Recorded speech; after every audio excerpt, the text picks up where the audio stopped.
Yes minawos wae taluk wae pangeran ora usah sok suci ora usah sok bener dhewe biasa wae. Dunya wis kabeh kersane napa. Bismillahirrahmanirrahim.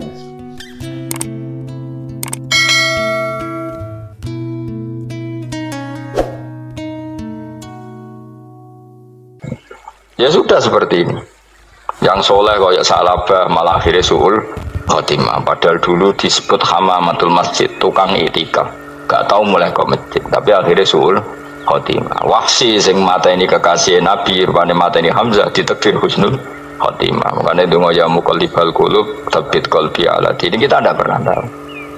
Nah kenapa kalau saya ngaji PD, mereka aku muji pangeran, saya tidak pernah mikir awakku, tak penting awakku, penting muji pangeran. Ngaji itu artinya kan muji pangeran, muji ilmu nih pangeran, ya sudah selesai. Itu anakku itu itu mikir awakmu dewi. Mulane donga mbek ngaji ku derajate dhuwur ngaji. Mergo ngaji muji pangeran, nak donga mikir awake dewi. Makanya masyhur itu ada dua kelompok di masjid, yang satu diskusi halal haram, yang satu berdoa. Nah, terus Nabi keluar dari rumah berdiri sempat ragu, saya kemana? Terus akhirnya Nabi ngendikan mereka itu berdoa kalau Allah mengabulkan ya disembadani. Tapi mereka belajar halal haram. Itu perintahnya Allah, saya sebagai Nabi. Terus akhirnya Nabi gabung kelompok yang belajar halal haram. Karena belajar halal haram artinya ingin menghidupkan hukumnya Allah Ta'ala. Tapi nak wong donga kepingine iku kabul kajate. Intine mikir awake dhewe. Makanya saya termasuk ulama yang jarang berdoa. Tapi ya berdoa tapi kadang-kadang. Nah kowe kan gak kontribusi ning agama rapati ya donga. Oh dasar murahan. Ya tapi piye mulang ya ora payu.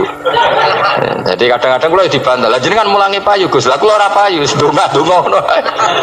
Ya tapi aku ngerti pangeran ra bakal nyembadani barno ra Gus. Pangeran ya wis paling wis dikai sithik ngono cukup wong. Kula termasuk orang yang enggak setuju ya kalau orang sholawatan terus berlebihan tapi khidmah ini Nabi kurang. Maksudnya gini loh, sholawatan berlebihan ya. Redaksi sholawat tentang Nabi itu kecil.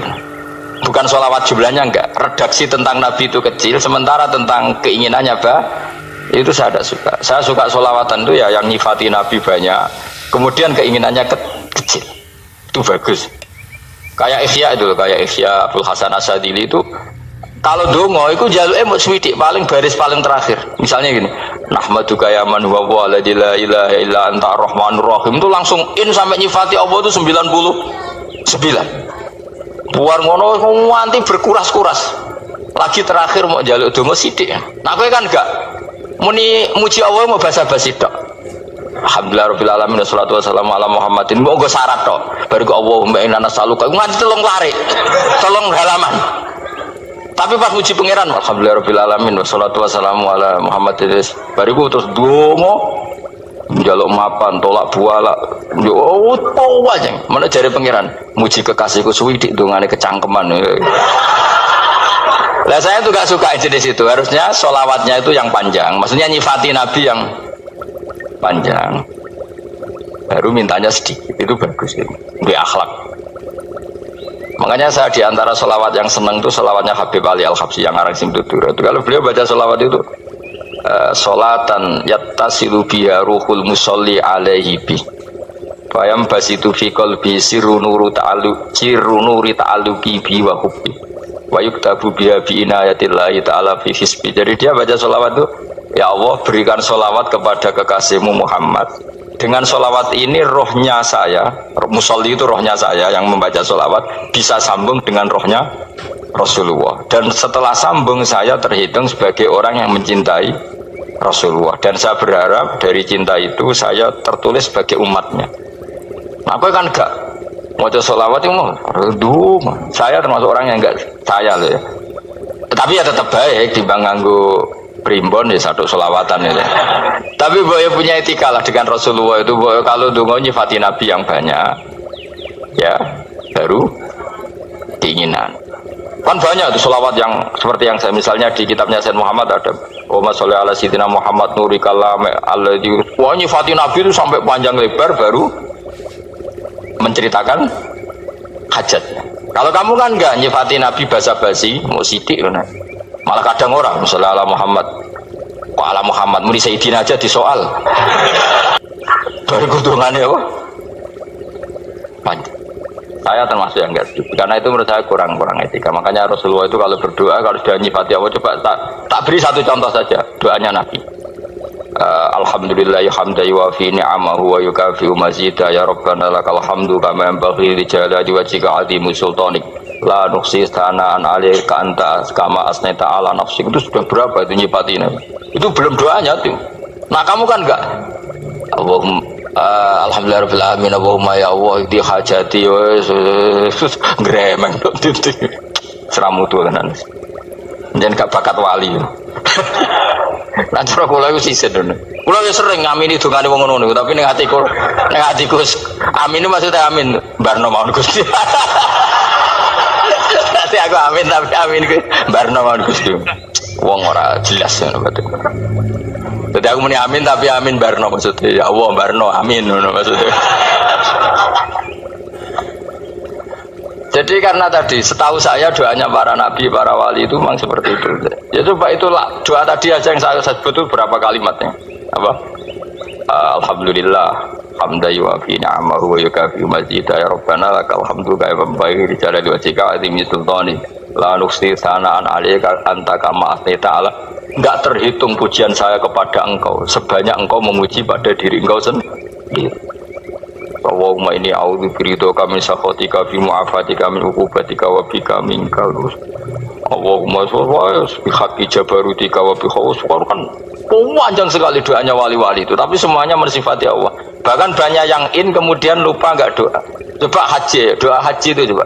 Labbaik Allahumma labbaik la syarika lak innal hamda wa ni'mata laka wal mulka la syarika lak wa ni'mat. Itu kan labbaik saya siap melaksanakan perintahmu ya Allah sa'dik. Engkau yang punya pujian, engkau la syarika lak. Itu malah enggak ada, jarang malah ada doanya. Itu kalimatnya talbiyah semua. Allahumma antal azil akram itu sudah seperti itu. Karena tadi al-mu'min yashghaluhu sana 'ala Allah min ayyakuna li nafsihi dzakiran. Mukmin sejati adalah sibuk memuja Allah sampai lupa jatah dirinya sendiri. Nah, kowe kan gak mujine Allah basa-basi, dongane tenan. Itu jadi makhluk aneh, itu jadi hubungan mbek pangeran itu wong aneh. Ya tapi jen ra bakat wali ngono iku dadine ngono iku. Ya tok ngono kok mari wali kakean malah gak elit. Jadi, tapi saya mohon itu di sholawat itu usahakan jumlah paling enggak jumlah sholawatnya banyak, doanya sedikit. Paling enggak misalnya kamu tidak punya kalimat yang apa baik ya mau sholawat ping 100 juga ada salah biar guling-gilingan apa kita menyebut kekasihnya Allah lebih banyak ketimbang kita menyebut hajat kita sendiri ya gitulah. Paling enggak punya etika seperti itu ya. Kalau kamu enggak punya segot-segot sing keren, bacalah sholawat berapa 100 terus cerita awam Gusti utang kula kathah. Mungkin ra jawab wis roh.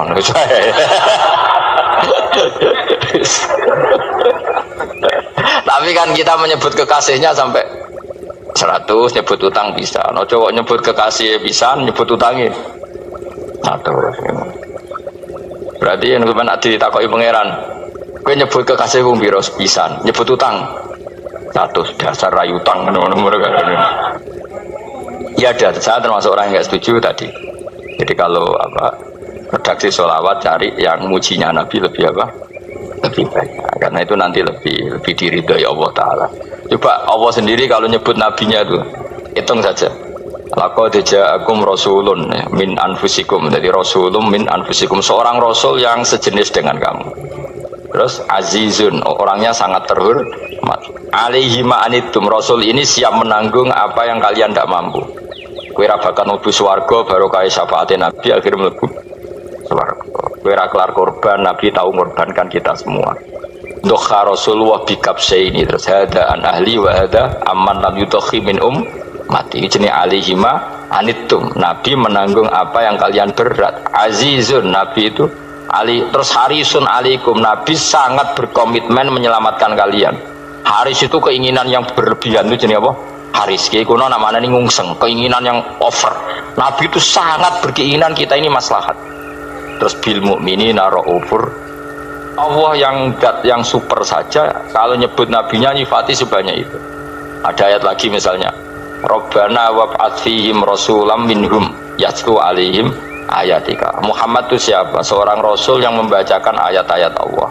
Wa yu'allimuhum, seorang rasul yang mengajari mereka alkitab wal hikmah. Wa yuzakkihim, seorang rasul yang membersihkan akhlak-akhlak kita. Jadi artinya Allah punya tradisi kalau nyifati rasul itu banyak. Juga nyifati orang-orang sekeliling rasul. Makanya menurut saya madhab Syiah itu enggak pas. Karena Allah kalau nyifati Rasulullah itu jika nyifati orang-orang di sekeliling Rasulullah, dan itu dengan pujian, yaitu Muhammadur Rasulullah walladzina ma'ahu asyidda walal kufar ruhama'u bainahum tarahum ruk'an sujada yabtawuna fadlan min Allahi warid wa nasimahum fi wujuhim min atharis sujud. Itu kan panjang sekali, dan orang-orang sekeliling Muhammad adalah begini. Kayak apa Allah muji para ashabu Rasulillah? Masa kita ikut kelompok yang menghina ashabnya apa? Rasulillah. Makanya kita tetap madzhab ahli sunnah apa?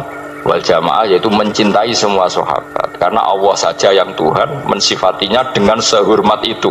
Mensifati apa? Ashabu Rasulillah, disifati orang-orang yang saling kasih sayang sama orang mukmin.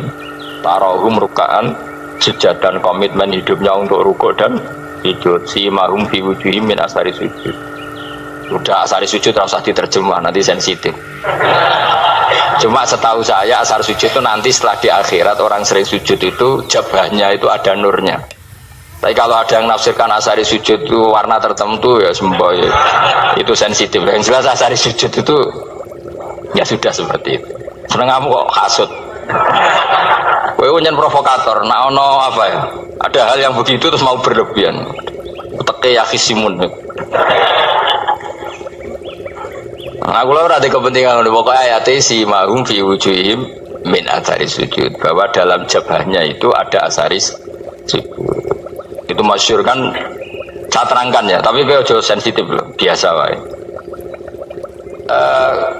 Suatu saat Rasulullah itu ngendikan begini, nanti saya kata Nabi akan nyafaati kalian semua. Sahabat-sahabat tanya, ya Rasulullah dengan sekian miliar orang bagaimana kamu mengenali kita? Saya ulang lagi, suatu saat saya nanti akan nyafaati kalian karena saya kenal kalian. Maksudnya di akhirat. Ya Allah, di akhirat. Sahabat tanya, ya Rasulullah bagaimana engkau mengenali kita sementara nanti di akhirat bermiliar-miliar orang itu. Terus Nabi ngendikan gini, jika kamu punya unta dengan tanda tertentu, saya ulang lagi, jika kamu punya unta punya tanda tertentu, dalam jidatnya ada begini, dalam tangannya ada gini, dalam kakinya ada gini, maka apa kamu bisa membedakan untamu dengan unta orang lain? Ya bisa ya Rasulullah, karena unta kita khas. Misalnya kaki depannya ada putihnya, kaki belakangnya ada putihnya, dalam baduknya ada putihnya. Kata Nabi, inna ummati yut'auna yaumal qiyamati hurran muhajjalin min asaril wudu. Nanti umatku nanti wajahnya juga bersinar, tangan kakinya juga bersinar. Jadi asar itu saya pastikan secara riwayat itu akhirat, artinya tentang akhirat. Tapi bahwa yang di dunia ada yang memulai asar itu ya monggo mawon.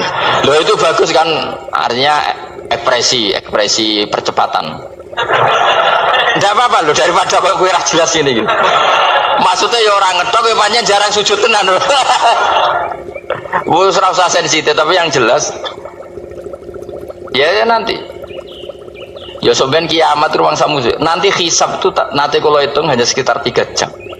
Hisabnya sak dunia itu hanya sekitar, karena malaikat itu tidak kesulitan sama sekali. Tak warai ya, ini nggak akan salah saya dalam hal ini karena riwayatnya sahihah. Kenapa hisab itu hanya butuh rubu'un nahar, 1/4 dari siang enggak? Anggap saja siang itu 6 jam atau 12 jam, itu aja terserah. Kalau 12 paruhnya akan 6 ya. Seperti 1/4-nya berarti 3. Itu gini. Jadi nanti di mahsyar itu kan yauma tabyaddu wujuh wa taswaddu wujuh. Yaudah yang kafir itu kelap, hilang. Wajahnya, tubuhnya semuanya gelap. Yang mukmin itu semuanya terang. Jadi sudah yang tabyaddu wujuh wa taswaddu wujuh otomatis terus nyingkap. Terus pergerakannya itu delalah yang tabyaddu wujuh itu ke kanan, yang taswaddu wujuh ke kiri. Maka kamu jangan punya sinar yang kelap-kelip, nanti kena bego yang karena nggak jelas tadi. Maka kamu harus sinarnya yang sejelas-jelasnya, hurran muhajjalin min asarin. Bila perlu nur kamu sampai menembus langit saat itu. Makanya ketika orang mukmin sudah nurnya ada di muka, ada di tangan, masih ngendikan Rabbana atmim lana nurona, karena takut masih kena bigo tadi. Karena kalau hanya wudhu tok, sikil tok kan, bayangkan di miliaran orang kan bisa agak kelihatan. Tapi kalau nurnya sampai nembus langit kan, itu siapa kok nurnya sampai, kan malaikat langsung tahu. Lah ini hafal Quran, alim kan insya Allah nurnya itu. Sama zaman itu masih berdoa, Rabbana atmim lana, sempurnakan nur kami. Karena nanti identifikasi malaikat berdasar tadi, kalau ada nur berarti diletakkan ashabal yamin, kalau nggak ada nur ashabal yamin. Nah malaikat yang dibawa bigu itu kira-kira detail gak? Dugaan saya kalau kelap-kelip pasti kena simal. Wah ini partai kiri, mesti kan. Pemenang yang wudhunya mau dulet sirah tok sidik. Karena anak madzhab Syafi'i. Sebetulnya meskipun tuh sebaiknya kalau basuh sirah itu kabeh ben ora kelip mana-aneh pepesan terus dulat-dulit tok. Oh itu sebenarnya ya kelip.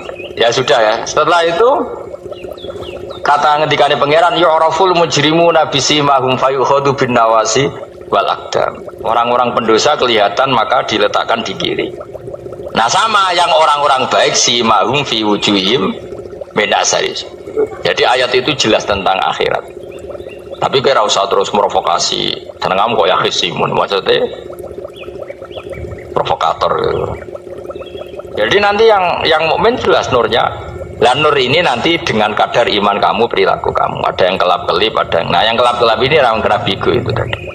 Nanti setelah kena bigo ikut ashabi simal, yang kelap-kelip disortir lagi malaikat yang bagian detail kan ada nanti. Nah ini terus ditubir neraka. Yang kafir bener-bener neraka, yang ini ditubir neraka. Nah, itu nanti ini yang ngel-ngelo kanjeng Nabi digoleki ya ini itu. Mana sakit kanjeng Nabi, mana ono kiai soleh darani, nah iso soleh dewe sakit Nabi, mereka terus goleki ndi umatku sing kelip-kelip dicari di syafaat. Ya imma langsung dituruti Allah, wa imma diumbasine neraka. Ya terserah rencanamu piye kon aku kowe. Tapi yang jelas apa? Kiamat itu cepat sekali karena tadi ada identifikasi tadi. Makanya hanya cukup 3 jam karena tadi yang jelek kelihatan jelek, yang baik kelihatan baik. Makanya cepat. Ya oraful mujrimuna bisimahum, orang pendosa dikenali lewat alamatnya yaitu taswadu apa? Wujuh. Kalau orang baik dikenali lewat tabyadu wujuh. Nah terus setelah nyingkir, ini ngono tak warai kiamat. Setelah nyingkir itu faduri babenahum bisuril lahu bab. Setelah tersingkir tadi terus lalu ada pintu penghalang, pintu pemisah. Nah pintu pemisah tadi yang sisi kanan langsung jadi surga, yang sisi kiri jadi neraka. Itu disebut faduri babenahum bisuril lahu bab batinu fi rahmatu wa zahiruhu min kibalihil adab. Yang pintu arah kanan otomatis wilayah surga, yang pintu kiri otomatis wilayah neraka. Nah problemnya ketika penutupan pintu itu dah yang kelap-kelip itu katut kemana ini yang makanya kamu jangan malok partai yang apa kelap-kelip yang nggak jelas tuh koalisi kemana ya. Kalau partai besar kan iso nyalon presiden, partai kecil ini kan ikut mana ini kan tinggal sore 1%, 2% ini kan repot. Loh, coba misalnya nur kamu 2%, berarti gelap kamu kan 98%. Kira-kira malaikat mengkategorikan kemana coba? Ayo jawab. Gelap. Loh, kode semangat Pak. Padahal itu bagian dari kamu. Kalau satu tubuh itu sinarnya hanya 2%, kira-kira kategorinya itu partai gelap, partai terang. Kode semangat kok ya. Berarti kegaruk kemana? Kiri. Tapi bisa saja malaikat cara berpikir gini. Tapi kok ada cahayanya ya? Padahal kata Allah yang bercahaya ashabul yamin, kan nggak ada bilang cahaya terang. Bisa saja malaikat alhamdulillah berpikir begitu. Ya nanti kita rayu saja supaya berpikir ini kan yang penting ada cahaya. Kan Allah tidak bilang terang apa kelap-kelip. Ya mungkin saja asal ada cahaya dikategorikan lahu nur, punya apa? Nur. Tapi yang jelas saat itu pun yang sudah punya cahaya masih berdoa Rabbana atsmim lana nurona, ya Allah saya mohon sekali nur-nur kami sempurna. Jadi ini saya bantu teman-teman yang hafid-hafid supaya tahu maknanya ya.